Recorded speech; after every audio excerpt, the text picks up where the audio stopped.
Good morning all of you. ഇത്ര ലേറ്റായി പോയി ക്ഷമിക്കണം.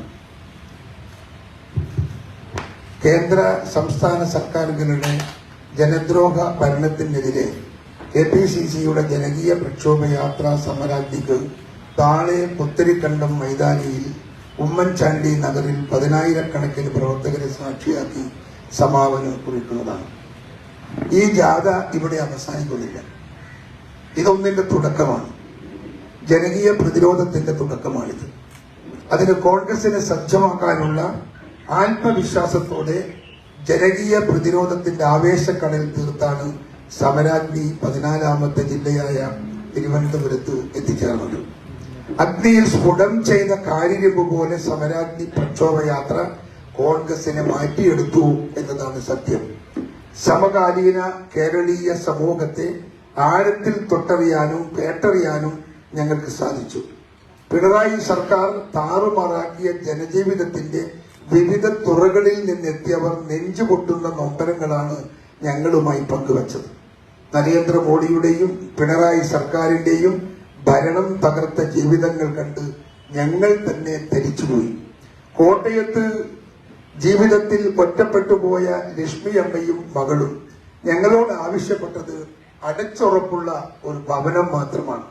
പനച്ചിക്കാട് പഞ്ചായത്തിൽ 3 സെന്റ് സ്ഥലം സൗജന്യമായി നൽകാമെന്ന് Kottayam east block president Sibi John ഞങ്ങളെ അറിയിച്ചപ്പോൾ ലക്ഷ്മി അമ്മയുടെയും മകളുടെയും വീടെന്ന സ്വപ്നം സാക്ഷാത്കരിക്കാനുള്ള സാമ്പത്തിക സഹായം KPCC ഏറ്റെടുത്ത് ജില്ലകളിൽ നിന്നും ചികിത്സാ സഹായത്തിനും മറ്റും ലഭിച്ച അപേക്ഷകളിൽ സാമ്പത്തിക സഹായം വാഗ്ദാനം നൽകിയിട്ടുമുണ്ട്. അങ്ങനെ അവരുടെ ഒരു പരാതി നമ്മൾ നേരിട്ടങ്ങ് പരിഹരിക്കാൻ തീരുമാനിച്ചു. പക്ഷെ ഇതുപോലുള്ള ഒരുപാട് പ്രശ്നങ്ങൾ, ഒരുപാട് അപേക്ഷകൾ, ഒരുപാട് യാചനകൾ ജനങ്ങൾ ഞങ്ങളുടെ മുമ്പിൽ വെച്ചിട്ടുണ്ട്. അതിന് സമഗ്രമായ ഒരു പ്രൊജക്ട് എന്തുണ്ടാക്കാൻ പറ്റുമെന്നതിനെ കുറിച്ച് ഞങ്ങൾ പഠിച്ചുകൊണ്ടിരിക്കുകയാണ്. ജനകീയ ചർച്ചാ സദസ്സിൽ ജനങ്ങൾ സമർപ്പിച്ച പരാതികളിൽ സർക്കാർ തലത്തിൽ ഇടപെടൽ നടത്താൻ സാധ്യമായതെല്ലാം കോൺഗ്രസ് ചെയ്യും. പരാതികളിൽ നിയമസഭയിൽ അവതരിപ്പിക്കേണ്ടതും കേന്ദ്ര സർക്കാരിന് സമർപ്പിക്കേണ്ടതും പ്രക്ഷോഭം ആരംഭിക്കേണ്ടതുമായ വിഷയങ്ങൾ തരം തിരിച്ച് പരിശോധിക്കാൻ പഴകുളം മധു ചെയർമാനും സജീവ് ജോസഫ് കൺവീനറുമായ ഒരു സമിതിയെ ഞങ്ങൾ നിശ്ചയിച്ചിട്ടുണ്ട്. ലഭിച്ച പരാതികളിൽ തുടർ പ്രവർത്തനം നടത്താൻ ജില്ലകളിൽ പ്രത്യേക സംവിധാനം KPCC ഏർപ്പെടുത്തും. ജനങ്ങളിൽ നിന്ന് ലഭിച്ച പ്രധാന നിർദ്ദേശങ്ങളിൽ UDF പ്രകടന പത്രിക ഉൾപ്പെടുത്തും. TP ചന്ദ്രശേഖരൻ കൊലപാതകത്തിൽ നേരിട്ട് പങ്കെടുത്തവരും അതിൽ നേരിട്ട് പങ്കുള്ളവരും ശിക്ഷിക്കപ്പെട്ടെങ്കിലും ഗൂഢാലോചന നടത്തിയവർ ഇപ്പോഴും നിയമത്തിന് പുറത്താണ്. TP വധക്കേസിലെ ഗൂഢാലോചന കേസിൽ നീതി കിട്ടുന്നതുവരെ ഞങ്ങളും പോരാടും. സത്യത്തിൽ കേരളത്തിന്റെ ജുഡീഷ്യറിയിൽ ഒരു അപൂർവമായ വിധിയാണ് ഈ ചന്ദ്രശേഖരൻ കൊലക്കേസിനോടനുബന്ധമായ വിധി നമ്മുടെ മുൻപിലുണ്ടായത്. എല്ലാ പുറത്തിരുന്നവരൊക്കെ അകത്തായി എന്നത് ഒരു പുതുമയാണ്. പുതുമ എന്ന് പറഞ്ഞാൽ നിയമത്തിന്റെ മുമ്പിൽ വളരെ വ്യക്തമായി കോടതിക്ക് ബോധ്യപ്പെട്ടത് കൊണ്ടാണ് ആ ഒരു റീഓപ്പണിംഗ് നടത്തിയത് എന്ന് ഓർമ്മ വേണം. പക്ഷെ ഇനിയും ഇതിന് അവസാനത്തെ സാങ്ഷൻ കൊടുത്ത, അവസാനത്തെ അനുമതി കൊടുത്ത നേതാക്കന്മാർ ഉണ്ട് ഈ പാർട്ടിക്കകത്ത്. ആ നേതാക്കന്മാരെ കണ്ടെത്തണം. ശരിക്കും അവരാണ് യഥാർത്ഥ കൊലയാളികൾ. അവരെ കണ്ടെത്തണമെങ്കിൽ അന്വേഷണം കൂടുതൽ ആഴത്തിലും പരപ്പിലും കൊണ്ടുപോകണം എന്നാണ് ഞങ്ങൾ ആവശ്യപ്പെടുന്നത്. ചന്ദ്രശേഖരൻ കൊലപാതകത്തിൽ നേരിട്ട് പങ്കെടുത്തവരും അതിൽ നേരിട്ട് പങ്കുള്ളവരും ശിക്ഷിക്കപ്പെട്ടെങ്കിലും ഗൂഢാലോചന നടത്തിയവർ ഇപ്പോഴും നിയമത്തിന് പുറത്താണ്. TP വധക്കേസിലെ ഗൂഢാലോചന കേസിൽ നീതി കിട്ടുന്നത് വരെ ഞങ്ങളും പോരാടും. ഞങ്ങൾ പിറകെയുണ്ടെന്ന് ഞാൻ അവരെ ഓർമ്മിപ്പിക്കുകയാണ്. TP കൊലക്കേസിൽ CPM-ന് പങ്കില്ലെന്ന് പറഞ്ഞ് സ്വയം വെള്ളം പൂശാൻ ശ്രമിച്ചവർക്ക് ഹൈക്കോടതി നൽകിയ ഈ പ്രഹരത്തിന് 51 വെട്ടിന്റെ അപ്പുറത്തുള്ള കാഠിന്യം തന്നെയുണ്ട് എന്നതാണ് യാഥാർത്ഥ്യം. 51 വെട്ടിനേക്കാൾ വലുതാണ് ഇപ്പോ ഈ വിധിയുണ്ടാക്കുന്ന പ്രഹരവും എന്ന കാര്യത്തിൽ ആർക്കും തർക്കമൊന്നുമില്ല. CPM ഒരു കൊലയാളി പാർട്ടിയാണെന്നും ഹൈക്കോടതി വിധി വ്യക്തമാക്കുന്നു. മുഖ്യമന്ത്രി ഉൾപ്പെടെയുള്ള കണ്ണൂർ നേതാക്കൾ രക്തദാഹികളാണെന്ന് ജനങ്ങൾക്ക് നേരത്തെ തന്നെ ബോധ്യമായിട്ടുണ്ട് എന്നത് ഒരു യാഥാർത്ഥ്യമാണ്. CPM നേതാക്കളെ ശിക്ഷിച്ചതോടെ പാർട്ടിക്ക് ഈ കൊലപാതകവുമായുള്ള ബന്ധം കോടതി ശരിവെച്ചിരിക്കുന്നു. കൊലയാളികൾക്ക് യഥേഷ്ടം കിട്ടിക്കൊണ്ടിരുന്ന തുടർച്ചയായ പരോൾ പാർട്ടിയുടെയും സർക്കാരിന്റെയും പിന്തുണ കൊണ്ടാണെന്ന് കോടതിക്ക് ബോധ്യമായി. കൊടിസുനിയെ പോലുള്ള തടവുകാർ ഒരു വർഷത്തിൽ 300 ദിവസം ആ ജയിലിൽ കിടക്കാറില്ല. അതിലും കുറഞ്ഞ ദിവസമേ കിടക്കാറുള്ളൂ. അത് മാത്രമല്ല, കൊടിസുനിയെ പോലുള്ള ആളുകൾ എത്തിയ ജയിലിൽ അവരാണ് സൂപ്രണ്ട്, അവരാണ് ജയിൽ ഭരിക്കുന്നത്. ബാക്കിയുള്ള ഉദ്യോഗസ്ഥന്മാരൊക്കെ അവർ പറയുന്നതിനനുസരിച്ച് വാലാട്ടി നിൽക്കുന്ന നട്ടലില്ലാത്ത ഉദ്യോഗസ്ഥന്മാരാ. കണ്ണൂർ ജില്ലയിൽ ഞാൻ നേരിട്ട് കണ്ടതും അനുഭവിച്ചതുമാണ്. അതുപോലെ തന്നെ മറ്റ് ജില്ലകളിലും ഇതുപോലെ പരാതി വന്നപ്പോ ഞാൻ പോയി അന്വേഷിച്ചിട്ടുണ്ട്. തൃശ്ശൂരിൽ ഞാൻ പോയി അന്വേഷിച്ചിട്ടുണ്ട്.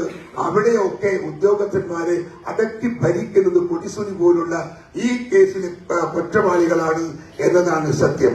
ടി.പി. ചന്ദ്രശേഖരനെ കൊന്നവരുടെ പാർട്ടി ഭരണത്തിലിരിക്കുമ്പോൾ പ്രതികൾക്ക് ജയിലിൽ സുഖജീവിതമായിരിക്കുമെന്ന തിരിച്ചറിവിൽ നിന്നാണ് കോടതി ഇരട്ട ജീവപര്യന്തത്തോടൊപ്പം പ്രതികൾക്ക് അടുത്ത 20 വർഷത്തേക്ക് പരോൾ നകരുതെന്ന് പറഞ്ഞത്. കോടതി എത്ര ഉചിതമായിട്ടാ അതിൽ പെരുമാറിയത്. എത്ര ബഹുമാനിച്ചാലും എത്ര പുകഴ്ത്തിയാലും അത് അധികമാവരുത് തോന്നുകയാണ്. കാരണം കോടതിയിൽ ഇതെല്ലാം പരിശോധിച്ചിരിക്കുന്നു.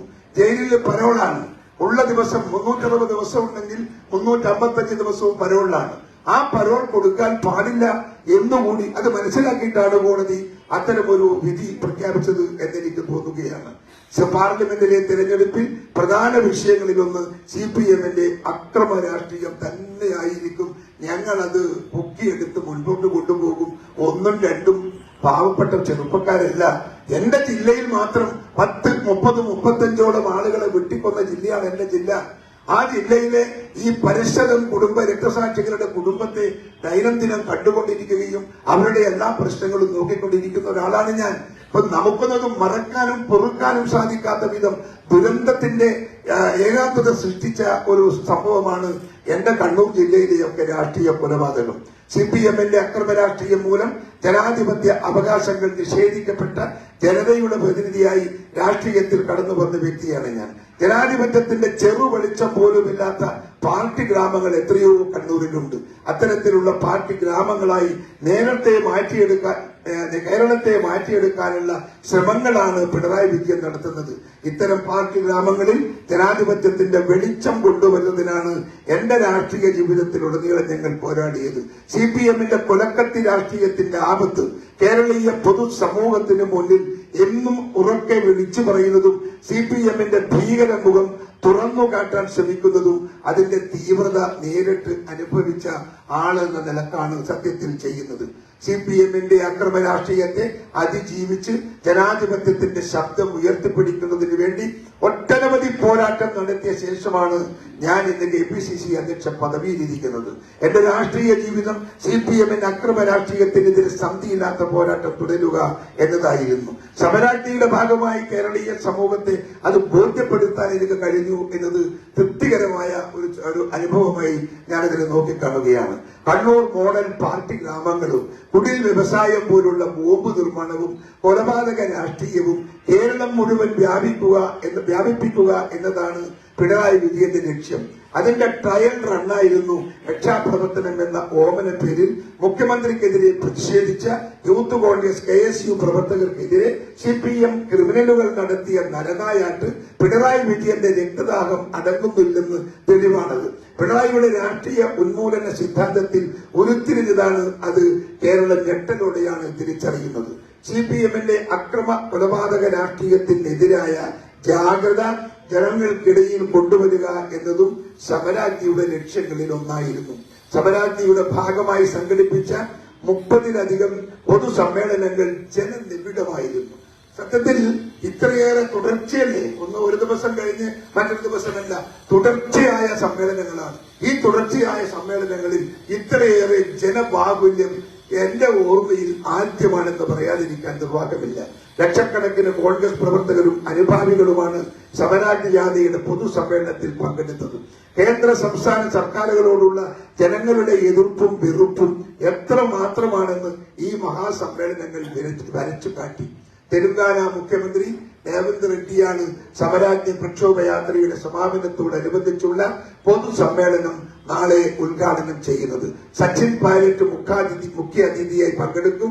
കേരളത്തിന്റെ ചുമതലയുള്ള AICC general secretary Deepa Das Munshi ഉൾപ്പെടെ കേരളത്തിലെ കോൺഗ്രസിന്റെ മുഴുവൻ മുതിർന്ന നേതാക്കളും ജനപ്രതിനിധികളും സമാപന സമ്മേളനത്തിൽ പങ്കെടുക്കും. ഫെബ്രുവരി 9 AICC general secretary KC Venugopal Kasaragod ഉദ്ഘാടനം ചെയ്ത സമരാഗ്നി പ്രക്ഷോഭ യാത്രയ്ക്ക് അന്നു മുതൽ ഇന്ന് വരെ വലിയ പിന്തുണയാണ് കേരളീയ സമൂഹവും മാധ്യമ പ്രവർത്തകരും നമുക്ക് നൽകിയിട്ടുള്ളത്.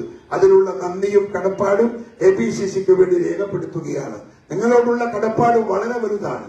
നമ്മുടെ ഈ സമരാഗ്നി എന്ന് പറയുന്ന ഈ ഒരു പ്രക്ഷോഭ സമരത്തെ ജനമധ്യത്തിനകത്ത് ഇത്രയേറെ ഉയർത്തിയെടുക്കാൻ മാധ്യമങ്ങൾ കാണിച്ച ഐക്യവും സ്നേഹവും നിങ്ങൾ കാണിച്ച വലിയ മനസ്സിനും ഞാൻ നിങ്ങളുടെ മുമ്പിൽ നമിക്കുന്നു. നിങ്ങൾക്ക് നമസ്കാരം. ഫെബ്രുവരി 9 AICC ജനറൽ സെക്രട്ടറി തികഞ്ഞ ആത്മവിശ്വാസത്തോടെയാണ് കോൺഗ്രസും UDFും പാർലമെന്റ് തിരഞ്ഞെടുപ്പിനെ നേരിടുന്നത്. കേരള രാഷ്ട്രീയത്തിന്റെ ഗതി മാറ്റുന്ന ജനവിധി എഴുതുന്ന തിരഞ്ഞെടുപ്പായിരിക്കും എന്ന് ഉറപ്പു വിശ്വസിക്കുന്നു. 20 ലോക്സഭാ മണ്ഡലങ്ങളിലും UDF മുൻകാലത്തേക്കാൾ മികച്ച ഭൂരിപക്ഷത്തിൽ ജയിക്കും. ഈ തെരഞ്ഞെടുപ്പ് CPMലെ പിണറായി യുഗത്തിന് അന്ത്യം കുറിക്കും എന്ന കാര്യത്തിൽ തർക്കമില്ല. പിണറായി സർക്കാരിന് വാട്ടർലൂ ആയിരിക്കും ലോക്സഭാ തെരഞ്ഞെടുപ്പിലെ ജനവിധി. ജനം വെറുത്ത മോദി പിണറായി സർക്കാരുകൾക്കെതിരെയായ ജനരോഷം കേരളത്തിൽ UDF ഒരു രാഷ്ട്രീയ തരംഗമാക്കി മാറ്റും എന്ന് ഞാൻ നിങ്ങളെ അറിയിക്കുകയാണ്. ഇത് കേരളത്തിലെ ജനങ്ങൾക്ക് കൊടുക്കുന്ന ഒരു സന്ദേശമാണ്. ആ സന്ദേശം ജനഹൃദയങ്ങൾ ഏറ്റെടുത്തു എന്ന് അവരുടെ സാന്നിധ്യം ഞങ്ങളെ ബോധ്യപ്പെടുത്തിയിട്ടുണ്ട്. ഇനി അത് ഉത്തരവാദിത്വപൂർവ്വം പ്രവർത്തകന്മാർ ഓരോരാളുകളും ഏറ്റെടുത്ത് അത് ഗ്രാമങ്ങളിൽ എത്തിക്കുമ്പോൾ രാഷ്ട്രീയത്തിന്റെ തനിനിറം മാറും, രാഷ്ട്രീയത്തിന്റെ സാഹചര്യം മാറും. ഇന്ന് കാണുന്ന രാഷ്ട്രീയമാവില്ല. അത് കുറേയേറെ അകന്ന് BJPയിൽ നിന്നും CPIയിൽ നിന്നും അകന്നകന്നു പോകുമെന്ന കാര്യത്തിൽ തർക്കമില്ല. ഞങ്ങൾ പൂർണ്ണ വിശ്വാസത്തിലാണ്, ആത്മവിശ്വാസത്തിലാണ്. അതിന് നിങ്ങളുടെ എല്ലാ പിന്തുണയും ഞങ്ങൾക്കുണ്ടാകണം എന്ന് ഒരിക്കൽ കൂടി ഞാൻ വിനയപുരസരം എന്റെ മാധ്യമ സുഹൃത്തുക്കളോട് അപേക്ഷിക്കുന്നു. നിർത്തുന്നു.